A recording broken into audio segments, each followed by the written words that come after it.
के बड़े बाबा की, मूल नायक श्री आदिनाथ भगवान की, अत्स्यकारी चमत्कारी सर्वरोगहारी मनोहारी सिरपुर के श्री पार्श्वनाथ भगवान की, परम पूजाचार्य भगवान गुरुदेव शिक्षण विद्यासागर जी महामुनिराज की, परम पूज्य निरापक मुनि श्री शमय सागर जी आदि समस्त निरापक मुनिराजों की, परम पूज्य मुनि श्री शिक्षण विमल सागर जी, अनंत सागर जी, धर्म सागर जी आदि समस्त 3 कम 9 करोड़ मुनिराजों की,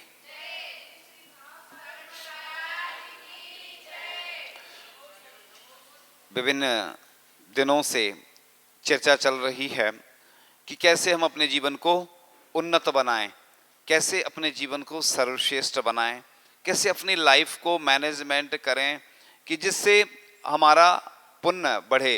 क्योंकि आज सबसे ज़्यादा लोग परेशान हैं, तो किस कारण से हैं? पुण्य की कमी के कारण।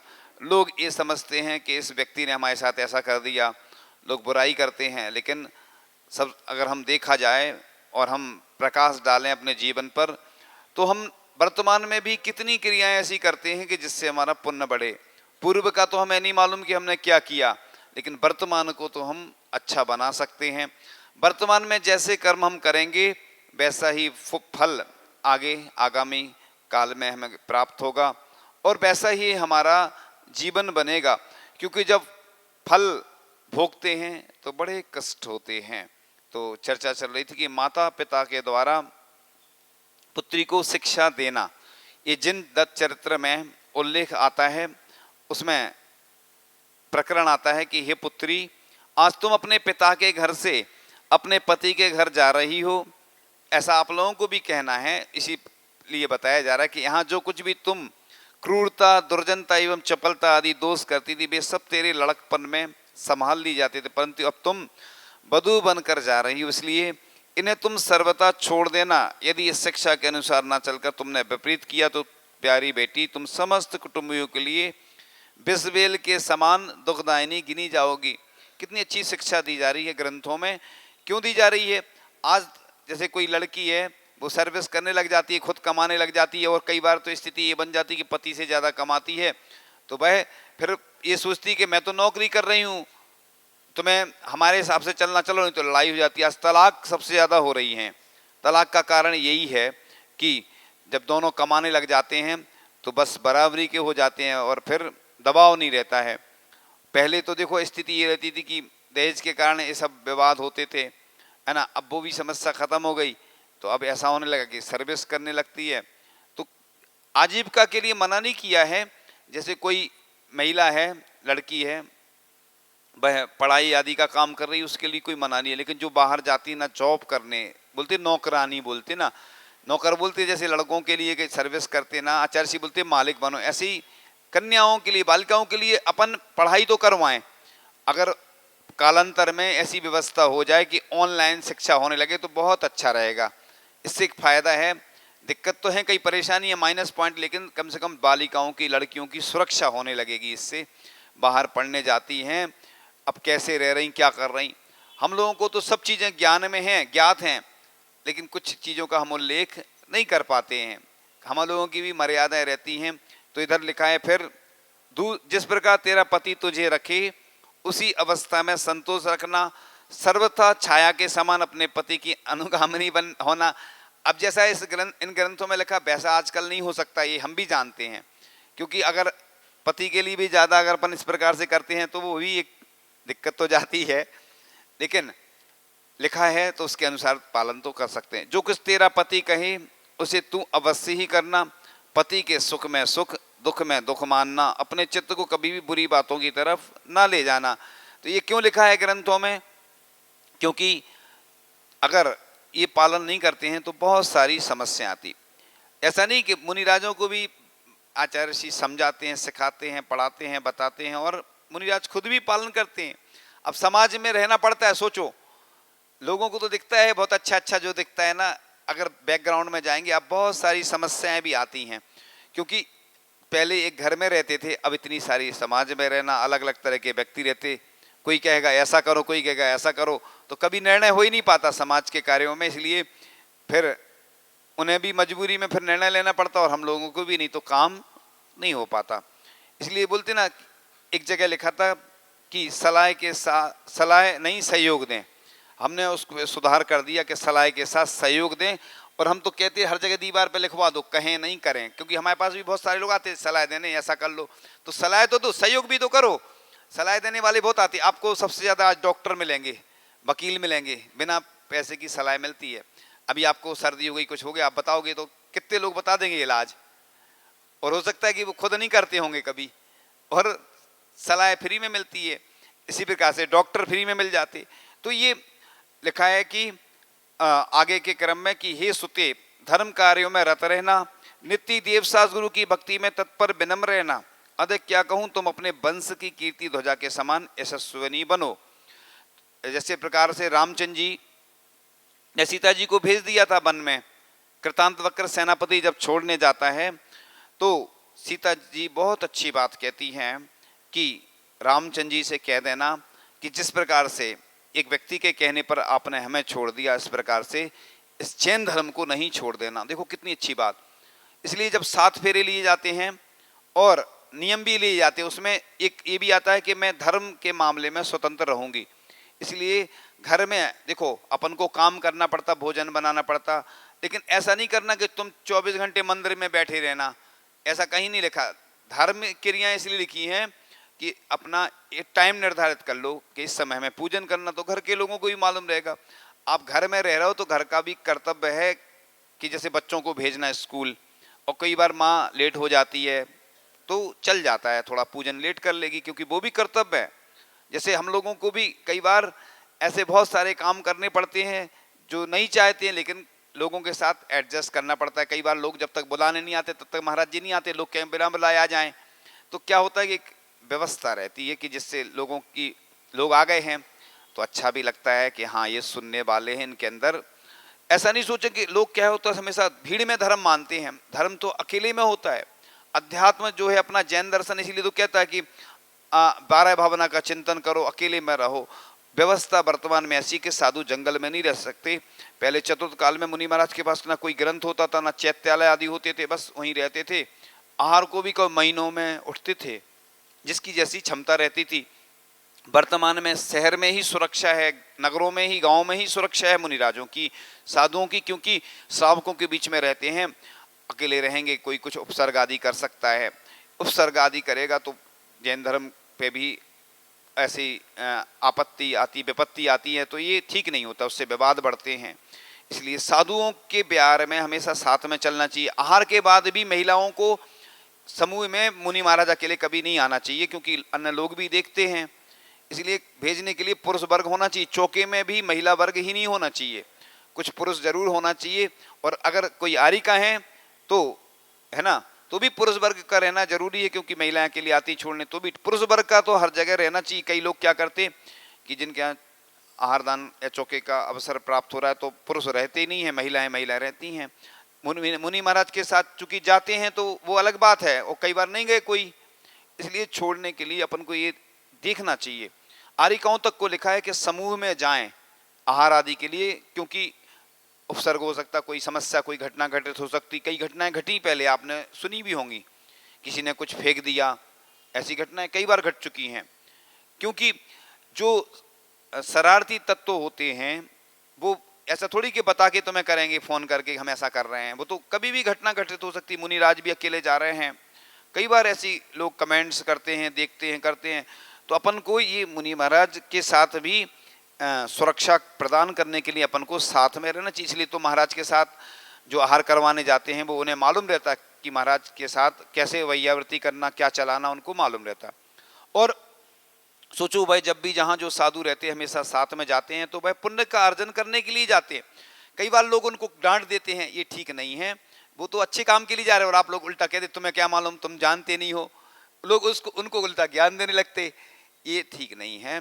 अपन को जो भी साथ में जा रहा है वो अच्छे काम के लिए जा रहा है, वैयावृत्ति करने को जा रहा है, और अपन उसको उल्टा डांट देते हो। आजकल यही होता है कि कोई अच्छा काम करेगा ना तो उसको डांटने वाले ज्यादा होते हैं, है ना। इसलिए बांटने वाले कम होते हैं। कुछ बांट दें, कोई गिफ्ट बांट दें अच्छी, है ना, तो बलुआ तो करते अपने घर में जब, है ना। एक नगर में ऐसा नियम था कि जब पूरे महाराज जी के आहार होते तो बलुआ होता था। अब कोई एक महाराज के रहेगा तो बलुआ ही नहीं होता था। तो ये आप लोग जो बांटते हैं इसलिए बांटते कि हमारे यहाँ पूरे महाराज के आहारों की खुशी रहती है लोगों को। पहले तीर्थ यात्रा पे जाते थे बोला हुआ करते थे, या कोई और अच्छा काम हो जाए विशेष तो बोला हुआ हर चीज पे होता है। क्यों होता है? इससे उसको खुशी होती है, वो खुशी प्रदर्शित करने का एक तरीका है कि आज हमारे यहाँ आचार्य श्री के आहार हुए या कोई बड़े महाराज जी के आहार हुए या विशेष कोई काम होता है तो एक खुशी होती है, प्रसन्नता होती है। और ऐसा नहीं सुना आपने कभी कि कोई ने दान दिया हो और प्रसन्न होके नृत्य कर रहा हो, आनंद मना रहा हो कि आज हमें प्रतिमा विराजमान करने का सौभाग्य मिला। ऐसे भी लोग करते हैं बोला हुआ। इसका भी प्रतिमा जब आती है कोई बड़ी प्रतिमा, तो ये मंगलकारी अवसर आते हैं तो अपन क्यों करते हैं ये काम? दूसरों को दिखा, वहीं से कर लो दर्शन, वहीं से देखो बीच में। हाँ, आप लोग थोड़ा बोल दिया करो, रोज रोज हमें बोलना पड़ता है तो हाँ वहीं से बोल दिया ना। चलो, तो अब आगे चलकर कि हे प्यारी पुत्री, तू वहां जाकर अपने पति के सिवा हर एक से हास विलास मत करना, किसी से अधिक। बोलते ना, रोग की जड़ खांसी और लड़ाई की जड़ हंसी। बुंदेलखंड में कहावत है। मतलब हंसी हंसी में कई बार हम देखते हैं लोग किसी से मजाक चलती है, अब किसी को पसंद नहीं रहती दूसरे सामने वाले व्यक्ति को, हर किसी से मजाक नहीं करना तो विवाद हो जाता है। बात बात में थोड़ी थोड़ी बात रहती, इसलिए कमेंट्स करना अच्छी बात नहीं है। किसी के ऊपर कमेंट्स करो, उसको पसंद नहीं आए, और कई लोग तो सुसाइड तक कर लेते हैं। किसी को पसंद नहीं आता ना, इतना ज्यादा वो हो जाता है कि मतलब उसको विकल्प आने लगता तो वो सुसाइड कर लेता है। तो अपन को किसी ने अगर आत्महत्या कर ली तो एक पंचेंद्रिय जीव की हत्या का आप सोचिए कितना बड़ा दोष होता है। इसलिए प्यार से बोलो, मीठा बोलो। हमने एक बार बताया भी था, एक व्यक्ति था, उसकी दुकान बहुत अच्छी चलती थी, वो जो भी आता था आओ भगवान ऐसा बोलता था, इतनी चलती थी, भीड़ रहती थी। तो अपन कड़वे शब्दों को पाक करके मीठा भी तो बना सकते हैं। देखो, डांटना आवश्यक रहता कई बार, लेकिन एक महाराज जी थे, उन्होंने सुनाया था कि हमारे पिताजी थे तो एक कई बार हमें डांटते थे, हम नाराज हो जाते थे तो बोलते बेटा देखो, अपने ही बच्चे को तो डांटा जाता, अपने ही बच्चे को तो प्यार किया जाता, पड़ोसी के बच्चे को डांटें और तुम्हें प्यार करें, ये ठीक नहीं ना, अपने ही बच्चे से प्यार होता है। तो कई बार आचार्य भगवान भी शिष्यों को डांटते रहते हैं, और ऐसे ही हम लोग भी कई बार लोगों को समाज के कार्यों में, अन्य लोगों को कोई अगर कुछ ऐसा करता है तो डांटना भी जरूरी रहता है, लेकिन बाद में पश्चाताप भी होता है। आचार्य श्री भी जब शिष्यों को डांटते हैं, कुछ बोल देते हैं, उनको भी विकल्प होता है। लेकिन गुरु, ऐसा आचार्य महाराज का गुण लिखा है कि कैसे उससे दोष निकलवाना है। एक गुण सब भगवती आराधना ग्रंथ और आचार्यसार, मूलाचार आदि ग्रंथों में लिखे हैं कि अब शिष्य कोई अपराध कर रहा है, उसको तो ज्ञात नहीं रहता, तो मुनि आचार्य महाराज उसके पास नहीं जाते हैं, वो आता है तो धीरे धीरे पूछ ही लेते हैं, फिर बाद में डांटते भी हैं कई बार उसको, ऐसा नहीं करना था। और कैसे निकलवाना उसके अंदर की बात, पुलिस कैसे निकलवाती, जैसे ऐसे ही कितने सारे ऐसे दोष हो जाते हैं जो अपन को पता ही नहीं चलते।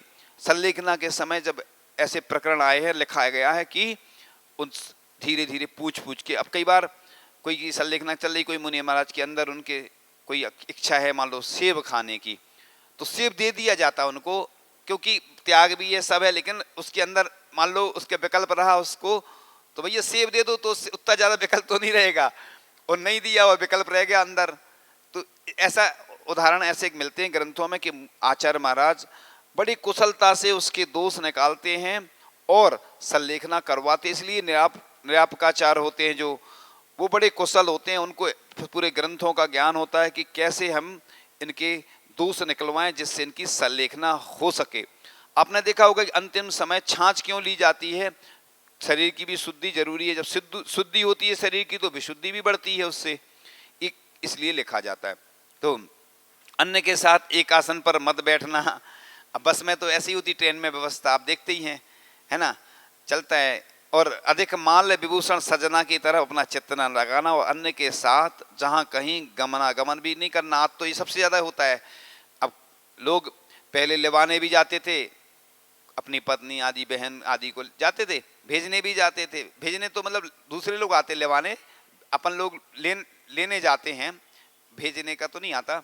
अब आजकल यही होने लगा कि बस में ट्रेन में बैठाल देते हैं महिलाओं को अकेला, और आज सबसे ज्यादा जो घटनाएं घटित होती इन्हीं कारणों से होती हैं। तो ये अपन को ध्यान में रखना चाहिए कि ऐसी कोई अपन नहीं करें, कोई ना कोई पुरुष साथ में हो, समूह में है तो बात अलग है, क्योंकि ऐसी घटनाएं घट रही हैं जो आज इन्हीं कारणों से घटती हैं, तो अपन निमित्त बनते हैं। और फिर अपन कुछ नहीं कर पाते हैं। और एक नीति भी है कि माता बहन या बेटी के साथ भी पुरुष एक आसन पर ना बैठे, क्योंकि बलवान इंद्रियों का समूह विद्वानों को भी अपनी ओर खींच लेता है। अब मानसिक दुख को आदि कहते हैं और शारीरिक दुख को व्याधि कहते हैं। तो जिस समय अपने पति का मन प्रफुल्लित देखना, उसी समय मान करना और वह अधिक देर ना कर, अल्पकाल तक ही करना, जिससे तेरे पति के मन में किसी प्रकार का क्लेश पैदा ना हो। हम लोगों के वियोग में तू अधिक दुखी ना होना और यहाँ आने की तरफ अधिक उत्कंठा ना दिखलाना। अपने ये ग्रंथों में लिखा है, कुछ लोग आए होंगे बाद में, उनको जानकारी दे दें। ये जो पुत्री रहती है उसको माता पिता शिक्षा देते हैं ग्रंथों के आधार पर। यह बताया जा रहा है कि अपने जेठ, देवर एवं जेठानी, देवरानी, ननद आदि परिवारजनों में विनम्र होना, जिस किसी से भी बिना मतलब के हास प्रयास आदि को मत करना। और नीतिकारों ने कहा है कि वेशभूषा से प्रेम रखने वाला काम वासना से रहित नहीं होता। तो इस प्रकार से अगर अपने घर को स्वर्ग बनाना चाहते हैं और अपनी कन्या जो अपनी लड़की है जो दूसरे घर जा रही है उसको अगर इस प्रकार से शिक्षा देंगे तो आपका जीवन भी अच्छा बनेगा और उसका जीवन भी अच्छा बनेगा। क्योंकि आज सबसे ज़्यादा लड़ाई झगड़े हो रहे हैं। हम लोगों के पास भी बहुत सारे ऐसे आते हैं केस, लोग कहते हैं महाराज जी ऐसी ऐसी घटना घट रही है। अब संयोग नहीं बन पाता हम लोगों के पास ऐसा आने का, क्योंकि लोग डरते भी हैं। अब कहेंगे तो बाद में ये कहने को हो जाता कि तुमने हम शिकायत कर दी। तो आज बहुत सारी समस्याएं, सामाजिक समस्याएं बढ़ती जा रही हैं। अब वह पुत्र जन्म सार्थक है। तो आराधना समुच्चय ग्रंथ में लिखा है कि युक्ति पूर्वक आचार का अभाव होने से पुत्र की अपुत्र संज्ञा हो जाती है। वो नीति वाक्य है ना कि पूत कपूत तो का धन संचय, पूत सपूत तो का धन। अगर पूत सपूत होगा, देखो जैसे पूज्य ज्ञान सागर महाराज जी ने ऐसा सपूत पैदा किया आचार्य श्री विद्यासागर जी महाराज को कि उनकी जो ग्रंथ थे उनने जो मेहनत की थी उसको आचार्य भगवान ने साकार करके दिखाया। तो पूत कपूत तो का धन संचय, अगर तुम पूत कपूत होगा तो मिटा देगा, जुआ खेल के, शराब में, सप्त व्यसनों में। लोग अपन देखो जितना बिजनेस करते हैं कितना कमाते हैं, सुबह से लेकर शाम तक मेहनत करते हैं, करीब 12 घंटे 14 घंटे मेहनत करते हैं। और किसी को उधार देते हैं, वो पैसे देता ही नहीं है, या किसी रिश्तेदार को दे दिया, किसी परिचित को दे दिया। वो अपन मेहनत कर रहे हैं, अपन नौकर बन के दिन रात मेहनत कर रहे हैं, वो मालिक बन जाता है बताओ अपने पैसे का। तो अपन को पुण्य पाप का अर्जन हो रहा है, खाते में क्या जा रहा है अपने पाप। ऐसे ही अपन ये नहीं सोचना किसी के 10 मकान है तो बहुत बड़ा धनी है, उसकी कितनी इज्जत हो रही, उसको उतना दोष भी लगता है। आप देखना जिसका छोटा मकान होगा तो कम सफाई आदि करने में कम आराम साराम होगा, कम दोष लगेगा। जिसका बड़ा मकान है तो उसको ज्यादा लगेगा। ये तो स्वाभाविक है ना, जिसका बड़ा मकान तो बड़ा दोष, छोटा मकान छोटा दोष। तो ऐसे ही जिसके पास ज्यादा संपत्ति है उसको ज्यादा पाप का अर्जन होता है। इसलिए तो अपन दान करते हैं कि वो पुण्य में बदल जाए पाप का। इसलिए अपन को सुकून की जिंदगी जीना चाहिए। जितना हमें कमाना। एक व्यक्ति थे एक नगर में, और वो क्या करते थे, शायद 11-12 बजे दुकान खोलते थे और उनके यहाँ ग्राहक खड़े रहते थे लाइन लगा के। सोचो ग्राहक कहीं पे ऐसे लाइन लगा के खड़े नहीं होते। और बाद में उनको ऐसा वैराग आया, वो धीरे धीरे ग्रस्त अवस्था में थे, मतलब उम्र ज्यादा थी उनकी, और मुनि बन गए वो। और मुनि बनने के बाद उनकी संलेखना भी हो चुकी। तो एक बार हमें याद आ रहा है, अपना प्रसंग सुना देते हैं, हम बीच बीच में अपने संस्मरण भी सुनाते चले जाते हैं। एक बार हम ठंड का समय था और हम मंदिर में प्रवेश जैसे ही हमने किया, हम मोजा पहन के प्रवेश कर गए। उन्होंने हमें टोका कि तुम्हारे एक भाई तो महाराज हैं और तुम इतनी ठंड सहन नहीं कर सकते। तो हमने सोचा कि आज से मोजे का त्याग। देखो मोजे अशुद्ध होते हैं, ये तो हम सबके लिए बोल रहे हैं जितने लोग हैं। अपनी घटना से दूसरे लोगों को भी शिक्षा मिलती है कि मोजे पहन के, क्योंकि पैर धोते ही नहीं अपन। कई लोग हमने देखा है कि मंदिर में ऐसे ही प्रवेश कर जाते। आप अगर मंदिर में बिना पैर धोए प्रवेश कर रहे हो, चाहे महाराज भी हो, महाराज भी अगर कोई मजबूरी होती है तो प्रवेश करते हैं और पीछे लगा लेते हैं शुद्धि करना। इसलिए तो कमंडल रखा है। कि क्यों रखा है कमंडल? कि पैर धोकर जाओ महाराज के लिए। जब साधकों के लिए भी पैर धो के अगर नहीं जाओगे तो हो सकता आपको ऊपरी आदि बाधा हो सकती है। अशुद्धि में कभी भी मंदिर में प्रवेश नहीं करना चाहिए। एक संस्मरण याद आ गया, आचार्य श्री ने जब सम्य शिखर जी की वंदना करने गए, एक कोई महाराज थे जो भी रहे हों, छुल्लक रहे महाराज, मुनिराज रहे, कौन थे, तो वो कमंडल ले जा रहे थे ऊपर तो आचार्य का ये कमंडल क्यों ले जा रहे हैं? बोले जरूरत पड़ेगी कोई शुद्धि आदि के लिए। आचार्य बोले कमंडल यहीं रख दो। बोले ये तीर्थ क्षेत्र इतना पवित्र है कि उधर थूकना भी नहीं। और आज तो लोग बाटल ले जाते हैं, पानी पीते, खा रहे, सब कर रहे हैं। देखो पानी पीना मजबूरी है, पानी की छूट है। पानी उतना अशुद्ध नहीं होता, पानी से तो जल से शुद्धि होती है। मुनिराज को भी दंड स्नान आदि में शुद्धि का विधान आता है तो जल से ही आता है, कमंडल की टोटी से। जैसे कोई अपवित्र वस्तु पे पैर पड़ गया है ना, तो दंड स्नान मतलब कमंडल की टोटी से जल की धारा छोड़ दी, बस स्नान हो गया। क्योंकि महाराज जी स्नान नहीं करते, दंड स्नान। अब श्रावक की भी शुद्धि जल से होती है। जल और अग्नि ये सबसे पवित्र माने गए। तो जल अपन पीते हैं वो अलग चीज है। देखो कोई नहीं सदता है ना, इतनी भी छूट है कि चलो तुमने नींबू पानी पी लिया थोड़ा बहुत, नहीं इतना छूट है, हम इसलिए बता रहे हैं। लेकिन उधर जाके अपन अगर अपवित्र कर रहे हैं उस इतने महान पर्वत को, तो कितना महान दोष होता है, सोचिए आप। ये अपन को विवेक रखना है, तभी तो पुण्य का अर्जन होगा। ये पुण्य बढ़ाने के हम साधन बता रहे हैं कि कैसे अपन छोटी छोटी गलतियां करते रहते और अपना पाप बढ़ाते रहते और पुण्य कमजोर करते रहते। तो पुण्य बढ़ाने के साधन यही हैं। तो इसी प्रकार से किसी के पुत्र होने पर वह गृहस्थ संबंधी आचरण नहीं करता है और ना ही तो माता पिता की सेवा करता, व्यसनी है, वह पुत्र नहीं अपुत्र है। और आज आपको मालूम नहीं होगा कि आपके कोई परिवार के लोग भी ऐसे हैं जो रात में जाते होंगे और ड्रिंक करते होंगे। आप अगर मालूम है तो जरूर कोई ना कोई साधु के पास जाकर ले जाएं, बताएं। क्योंकि अपन को भी ज्ञात नहीं होता कई बार कि कौन कौन अपने घर के ऐसे लोग हैं जो सप्त व्यसन में लिप्त हैं। और कई बार मालूम होते भी लोग बताते नहीं कि अभी हाल हमारी बदनामी होगी, डर लगता है कि अभी फिर आहार दान का सौभाग्य प्राप्त नहीं हो पाएगा। इस कारण से कई लोग ये कमी को ढांकते रहते हैं, लेकिन वह आगे चलकर बहुत बड़े रूप में दोष कारक बनती है। इसलिए आज तो एक कल्चर चलने लगा, क्योंकि लोग ये कहते हैं अरे कुछ नहीं आजकल तो चलता है ऐसा, शादी विवाह में बस देखते हैं लोग लड़का ड्रिंक तो नहीं करता है ना। हम लोगों से भी पूछ लेते महाराज जी धार्मिक है कि नहीं है ना। तो अगर कोई व्यक्ति धार्मिक होता जुड़ा हुआ, हम लोग उसका समर्थन आदि नहीं करते, लेकिन अगर धार्मिक है तो धार्मिक बता देते, नहीं होता तो कुछ हमें जानकारी नहीं है। आप लोग स्वयं जानकारी कर लो। तो लोग क्या है, और एक समस्या और आती है आजकल, लड़कों के विवाह नहीं होते क्योंकि लोग कहते हैं जो गांव में लड़के रहते ना, शहर में रहना चाहिए, हमारी लड़की जॉब कर रही है, सर्विस कर रही है। और समस्या ये भी आती है कि लोग यही चाहते हैं कि अगर ज्यादा धार्मिक लड़का होता है लड़की तो लोग शादी नहीं करते हैं, ये भी समस्या है। लेकिन ये सोचना जो विवाह नहीं कर रहे हैं ऐसे में वो समझना उनका दुर्भाग्य फूटा हुआ है, भाग्य फूटा है और दुर्भाग्यशाली हैं वो। ऐसा सोचो कि जो व्यक्ति धार्मिक होगा वो अच्छा तो होगा, सब कम से कम कोई ऐसे व्यसन आदि में लिप्त नहीं रहेगा।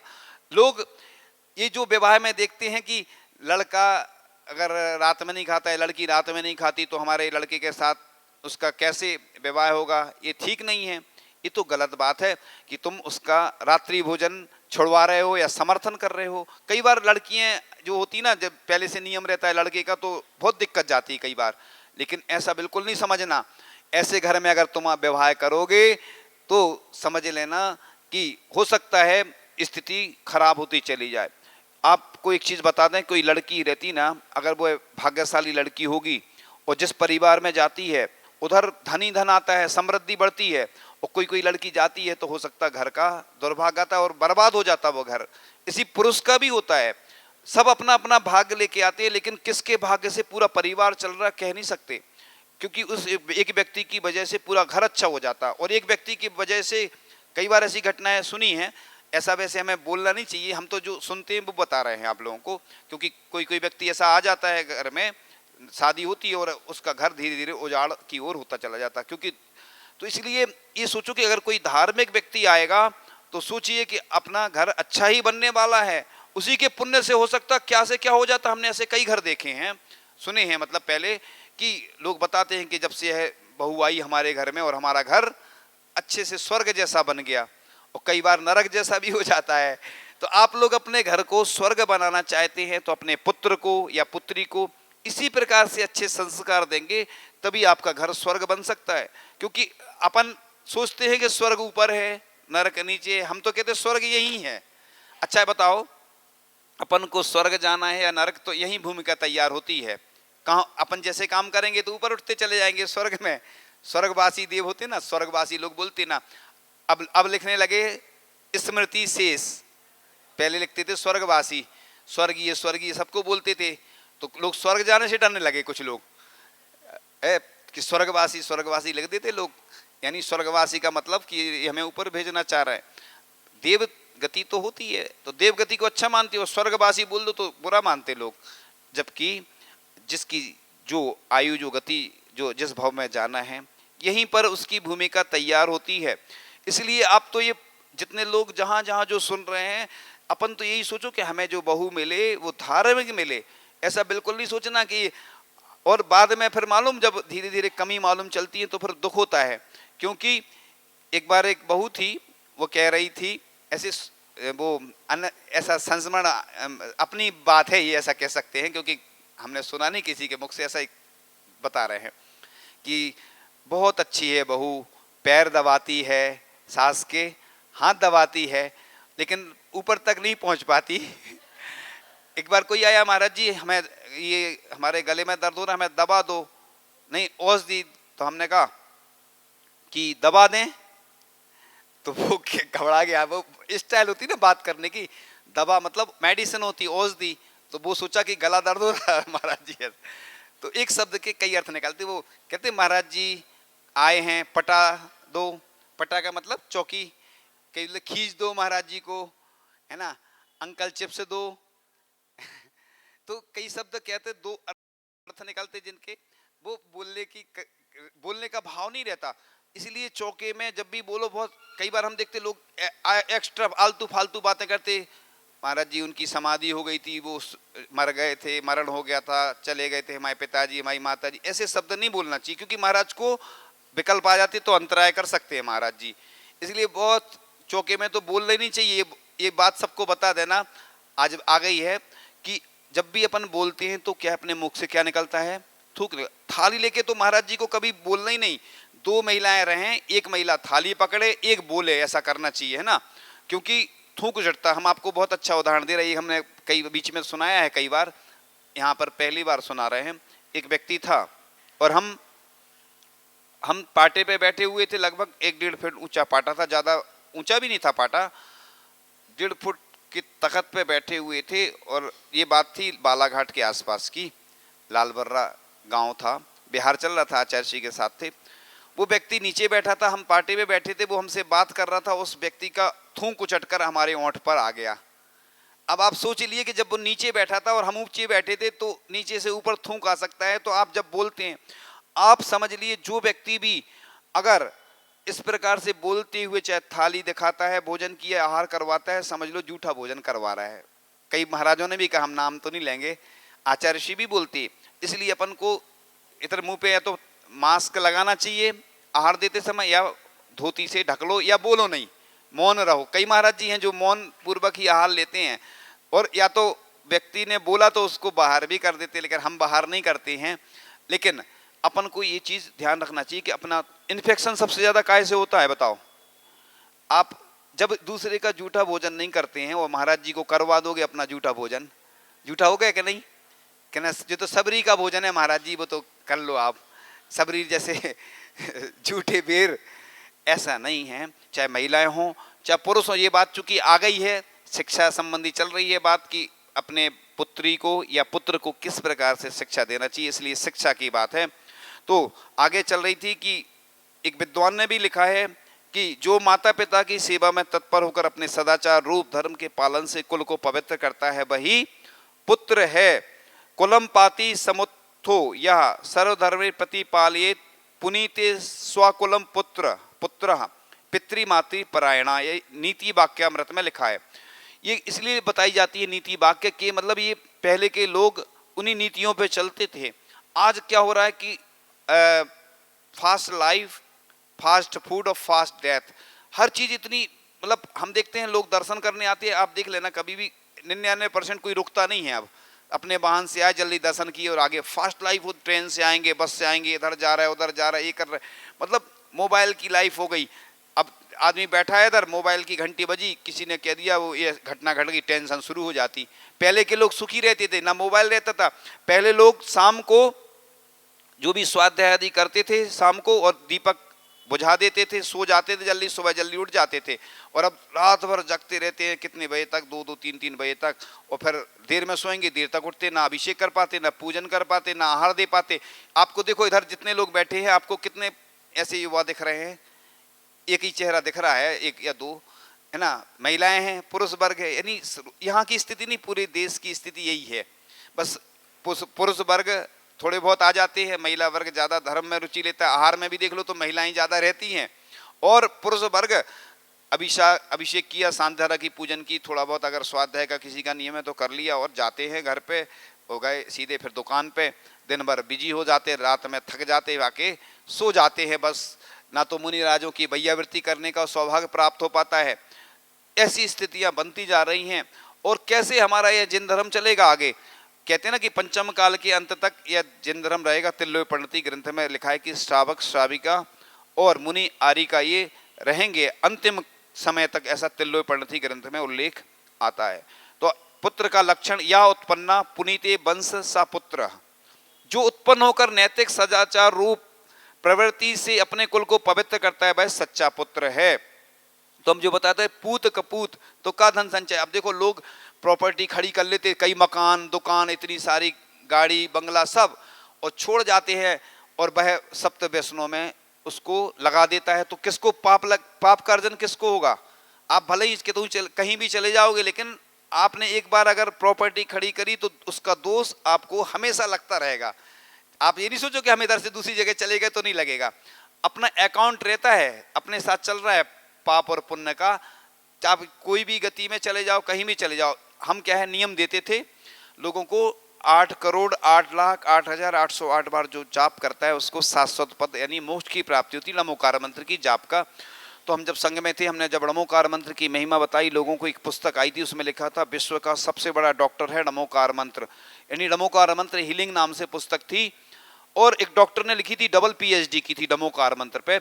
और इमोशनल केयर नाम से, यानी भावनिक उपचार, उसमें ध्यान के माध्यम से उपचार होता है रोगों का। तो लोगों को फायदा भी होता है उससे, क्योंकि उसमें भावना की जाती है कि आपके रोग ठीक हो रहे हैं। जैसे भावना योग करते ना, और हम योग करते हैं, योग में क्या होता है कि भावना ही तो करते हैं कि मतलब ऐसा हो रहा है। ये इसको बोलते हैं शास्त्रों में, आचार्य श्री के शब्दों में, परिणाम पक्षीण। परिणाम पक्षीण का मतलब होता है, जैसे आपसे कोई 10 लोग बोल दें आप कमजोर हो गई या कमजोर हो गए आप लोग, आप कमजोर नहीं होगे तो हो जाओगे आप। ऐसे ही आपसे कोई कहे आप तो मोटे हो गए, आप मोटे हो जाओगे। मेंटलिटी के ऊपर रहता है। आजकल क्या होता है कि यही होता है कि बच्चों को, जैसे तुम बोलो तुम बेवकूफ हो, तो वो बच्चा सोच लेता है मम्मी हमें कह रही बेवकूफ, तो हम बेवकूफ ही हैं। इसलिए उसको कभी कभार एक आध बार बोल दिया। हमेशा ऐसा बोलोगे तो क्या होता है, ये आपने लाइट बनती ना, लाइट बनते देखी होगी, कभी नहीं देखी तो सुना होगा। लाइट कैसे बनती? जल से। कैसे बनती? जल की ऐसी ऐसी वो चलती है चक्की जैसी, और उसी से लाइट बनती है। ऐसे ही अपन मंत्र बार बार बोलते हैं, नमोकार मंत्र या कोई भी मंत्र, तो अपने अंदर एक ऊर्जा चक्र का निर्माण होता है। जैसे शांति धारा करते ना भगवान के ऊपर, तो उससे एक चक्र बनता है, ऊर्जा निकलती है। एक धारा छोड़ते ही मंत्रों का एक विशेष प्रभाव पड़ता है। जैसे हम लोग सूर्य मंत्र देते ना, तो कोई कहता है मुख ऐसे पास करके प्रतिमा को देना, तो आचार्य जी मना करते, हम लोग दूर से ही देते हैं। पहले एक माला फेरते हैं 108 बार, सूर्य मंत्र, चंद्र कला मंत्र, ऐसे बहुत सारे मंत्र होते हैं। उस दिन 1 घंटा लग जाता हम लोगों को माला फेरने में। पूरे महाराज और आचार्य श्री, अगर आचार्य श्री नहीं है तो जो भी महाराज रहते हैं सब फेरते हैं। एक एक माला फेरते हैं। जो एक काजल लगाते हैं ना, काजल क्या बोलते हैं उसको मालूम कौन सी क्रिया बोलते हैं? नेत्र उन्मीलन, यानी केवल ज्ञान होता है भगवान को, उसके पहले एक संस्कार की क्रिया होती है नेत्र उन्मीलन। यानी पहले काजल से करते थे, 2 सलाई रहती है सोने की सलाई, और सलाई से भगवान की आंखों को खोला जाता है। मतलब केवल ज्ञान होना है तो उससे पहले एक सूर्य मंत्र आदि क्रियाएं होती हैं ये। तो वो काजल पवित्र होता था, सब लोग अपनी आंखों में, हम लोग भी लगा लेते गंधों तक समझ के, क्योंकि 108 बार मंत्रित हो गया ना वो सोने की सलाई को। हम 108 बार, कई बार हमने घुमाया है, मंत्रित किया उस मंत्र से। नेत्र उन्मीलन मंत्र होता है, वो आंखों में हम लोग लगाते थे। फिर वो बहुत सारे लोग मांगने लगे, बहुत सारी समस्याएं आने लगी, तो अब केसर में परिणत हो गया, क्योंकि दोनों शायद मिलते हैं, केसर से भी कर सकते हैं और काजल से भी। अब इसमें हम ज़्यादा नहीं पढ़ते कि कौन सी क्रिया सही है और कौन सी गलत है। दोनों क्रियाओं का उल्लेख हमने किया है और दोनों आता है विधान। तो वो कब काजल लोग जब देखा कि महाराज जी भी लगाते हैं, महाराज जी इसलिए नहीं लगाते भगवान को जैसा केवल ज्ञान हो रहा है ऐसे हमारा भी केवल ज्ञान हमें हो जाए।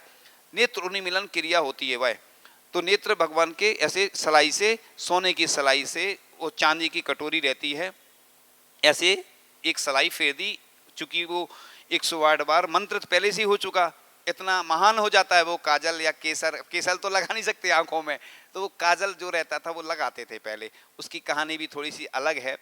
एक बार की बात है कि आचार्य भगवान कहाँ थे, गौरझामर में थे, और आचार्य ऋषि क्या है पहले पात्रों को भी लगाते थे और हम लोगों को भी लगाते थे, कई बार लगाया उनने, फिर बीच में बंद भी कर देते आचार्य जी जब देखते कि भीड़ बढ़ रही है और बहुत सारे सब महाराज के हमें लगाओ हमें लगाओ।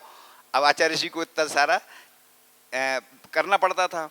आचार्य जी बोले नहीं लगाएंगे, हमने कहा आचार्य जी हम थे नहीं नेमावर में, आचार्य जी बोले हाँ जो नहीं थे वो आ जाओ, तो हम लोग 8 महाराज थे, तो आचार्य जी ने फिर लकड़ी थी, लकड़ी रखी रहती है, सोने की सिलाई तो एक ही रहती है, अब लकड़ी बहुत सारी रहती है, उससे फिर लगाया काजल, तो वो फिर अब परंपरा बंद सी हो गई है, अब कहीं चालू भी हो सकती है, अब इसलिए हमने जानकारी दे दी आपको। ये जानकारियाँ जो है ये आपको जानकारी नहीं होगी कि जब वो केवल ज्ञान होता है भगवान को सूर्य मंत्र की क्रियाएं की जाती हैं वो पर्दे में क्यों की जाती हैं, क्योंकि वो जो मंत्र होते हैं बहुत पावरफुल होते हैं, इसलिए महिलाओं को भी दूर कर दिया जाता, बड़े बड़े पात्र को भी अलग कर दिया जाता। वहाँ ब्रह्मचारी रहते हैं महाराज जी, क्योंकि वो जो मंत्र फेरे जाते हैं उस समय शुद्धि विशुद्धि का ध्यान रखते हुए, क्योंकि जब भगवान को केवल ज्ञान हो रहा है ना उसी दिन प्राण प्रतिष्ठा कहलाती है, वो केवल ज्ञान कल्याणक के दिन भगवान प्रतिष्ठित हो जाते हैं यानी पूज्य बन जाते।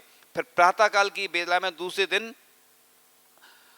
मोक्ष कल्याणक की क्रियाएं की जाती हैं, तो वो ज्यादा नहीं रहती हैं थोड़ी, चूंकि ये पंच कल्याणक की क्रियाएं क्यों की जाती हैं, पंच कल्याणक भगवान बनने की कला दिखाई जाती है। ये नाटक वगैरह होते ना जो असी मसी कृषि वाणिज्य दिखाते हैं, रात में भी कुछ क्रियाएं होती हैं, ये पाषाण से परमात्मा बनाना है तो गर्भ से लेके गर्भ जन्म तप और ज्ञान और मोक्ष की क्रियाएं पंच कल्याणक के माध्यम से दिखाई जाती हैं, कि इससे आप देखें कि भगवान कैसे बन गए। देखो देखते ही देखते जन्म हुआ और मोक्ष चले गए, तो ये प्रक्रिया है पंच कल्याण के माध्यम से इतने लोग जुड़ जाते हैं। कितनी ब्राह्मी सुंदरी कई बार ज़्यादा भी बन जाती हैं आचार्य जी के आशीर्वाद से, और कितने पात्र बनते हैं, कितने लोग माता पिता तो एक ही बनते हैं, कई जगह अब 24 आदि, जैसे अभी कुंडलपुर में ज़्यादा बन गए थे, पहली बार आचार्य जी के सानिध्य में हुआ ये, इतने सारे माता पिता बने, इतने सारे सौधर्मेंद्र बने, तो ये नियम से बंध जाते हैं। जिस प्रकार से सावक संस्कार शिविर में जाते हैं लोग और क्या लेते हैं लोग, लाभ लेते हैं। थोड़ा सा और विषय बताकर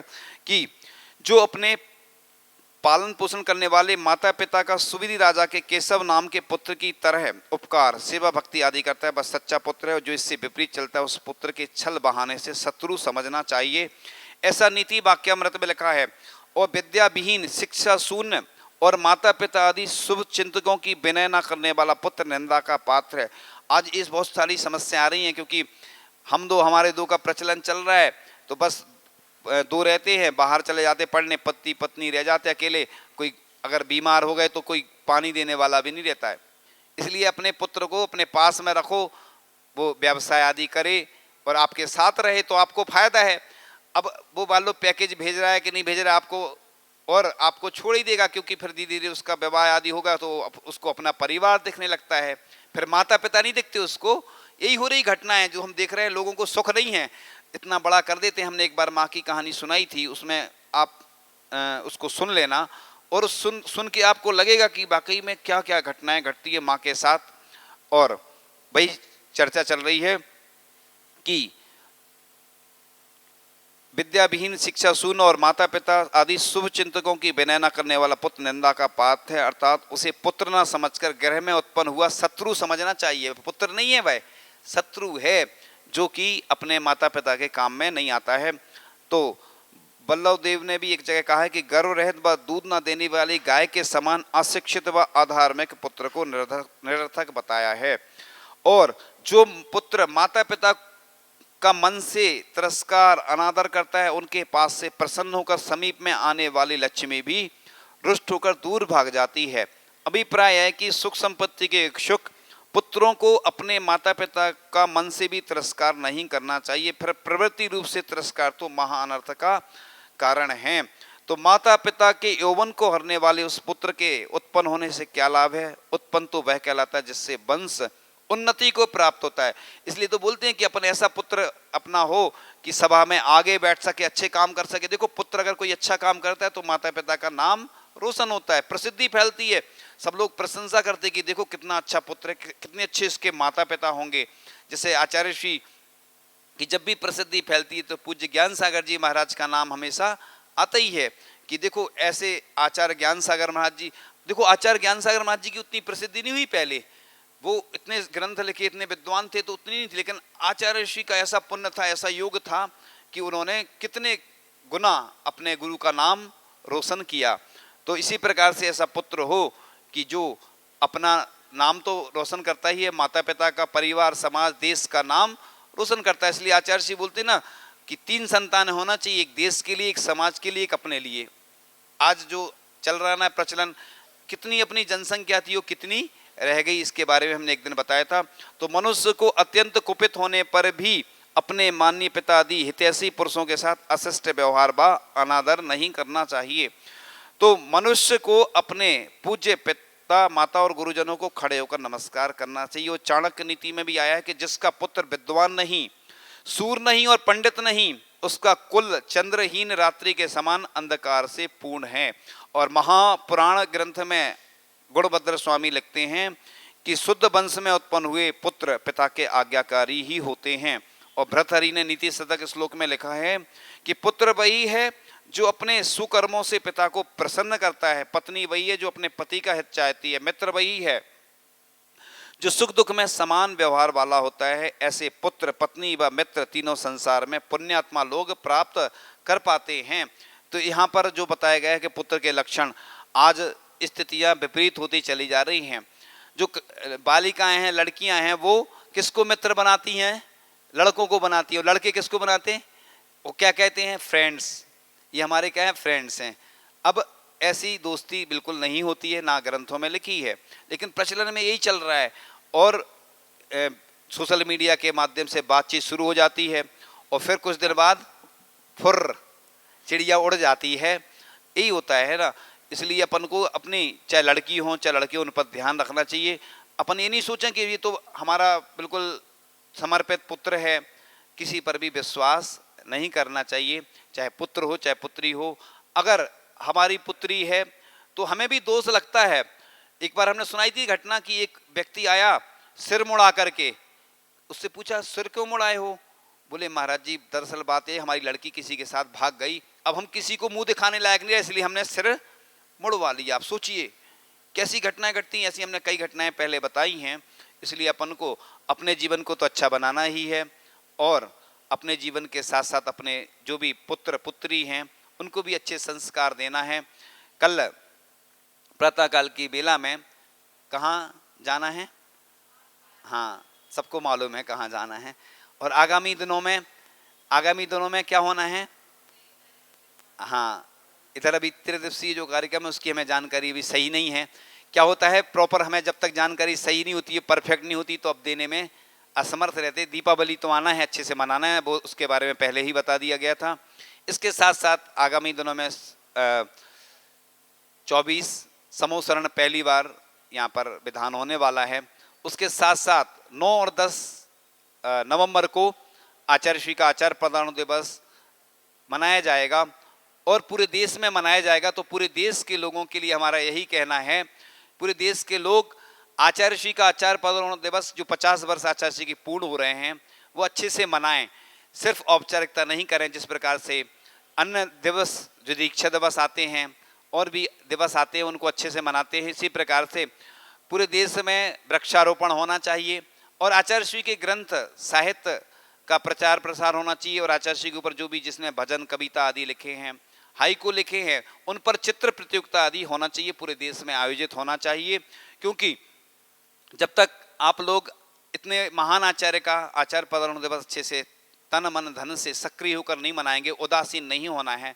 हमारे गुरु महाराज ने तो नहीं कहा है कि हमारा यह आचार्य पदार्पण दिवस मनाएं, लेकिन हम उनके शिष्य हैं और उनके भक्त हैं, जो भी हैं हम सब मिलकर इस आयोजन को अच्छे से मनाएंगे। क्योंकि ये बहुत बड़ी उपलब्धि है कि एक महान आचार्य जिन्होंने अपने 50 वर्ष निर्दोष चर्या के साथ भिक्कम बक्कम यम सोदी चरदी निच्चसो साहू एसो सुदविद साहू भड़िया जिण सासने भयबम। मूलाचार में भट्टकेर स्वामी जी ने लिखा है कि जिस मुनि महाराज की हृदय शुद्ध है, जिनका आहार चर्या आदि शुद्ध है, और भी चर्या जो लिखी गई हैं इस के माध्यम से, वो चर्या शुद्ध है, तो भगवान की संज्ञा दी है। ऐसे हमारे आचार्य भगवान जो 10 नवंबर को 2022 को 50 वर्ष पूर्ण कर रहे हैं, ये देश के लिए नहीं पूरे विश्व के लिए महान उपलब्धि है। और इस उपलब्धि को जन जन तक हम सबको पहुंचाना है, और जितना हम आचार्य श्री के प्रति कर सकें कि आचार्य भगवान की जो पूजन लिखी गई हैं वह अलग अलग पूजन भी हम करने का अवसर प्राप्त करें। आचार्य श्री के भजन, स्तुतियाँ, साहित्य और भी संयम कीर्ति स्तंभ जहाँ नहीं बने हैं वह भी संयम कीर्ति स्तंभ भी बनवाएं। और इसके साथ ही साथ जो भी अच्छे सांस्कृतिक कार्यक्रम हैं, कवि सम्मेलन आदि है, उसके माध्यम से भी आचार्य श्री के प्रति हम अपनी कृतांजलि भावांजलि अर्पित करें, यह हमारा कर्तव्य है। इसी प्रकार से आप लोग आचार्य भगवान का यह जन जन तक संदेश जो आचार्य श्री के आचार्य पदारोहण संबंधी है पूरे देश और दुनिया तक पहुंचाएं, जिससे कि यह जो 10 नवंबर को जो आने वाला दिन है एक महान महोत्सव के रूप में परिणत हो, जिससे कि सभी जुड़ सकें। और इन्हीं भावनाओं के साथ कि आचार्य भगवान दीर्घायु हों और वह हमेशा हम लोगों के लिए सानिध्य, मार्गदर्शन, प्रेरणा प्रदान करते रहें। आचार्य श्री विद्यासागर जी महामुनि राज की। जिन वाणी के ज्ञान ते सूझे लोकालोक, सो वाणी मस्तक नमो सदा देतु हूँ दो। हे जिन वाणी भारती माँ तो ही जपो दिन रैन, जो तेरी शरणा गहे सो पावे सुख चैन। देव वजो अरिहंत